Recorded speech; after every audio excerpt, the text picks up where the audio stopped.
Center for the New South organise la troisième édition de sa conférence maritime, le symposium maritime. Et cette régularité traduit une prise de conscience de l'importance des espaces maritimes dans les relations internationales. Il n'y a qu'à regarder aujourd'hui la géopolitique mondiale.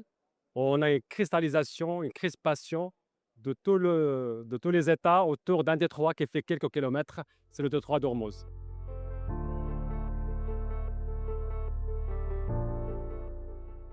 Et nous parlons du Moyen-Orient, qui contrôle à peu près 50% des réserves prouvées mondiales de pétrole et 40% des réserves prouvées mondiales de gaz naturel. Dans ce contexte, les ressources pétrolières et gazières et énergétiques du continent africain voient évidemment leur caractère stratégique rehaussé. Donc dans ce contexte, plusieurs de ces pays pourraient se dire, pour diversifier nos approvisionnements énergétiques, notamment pétroliers et gaziers, nous avons intérêt à aller plus que par le passé vers des pays africains, exportateurs, vers des ressources africaines.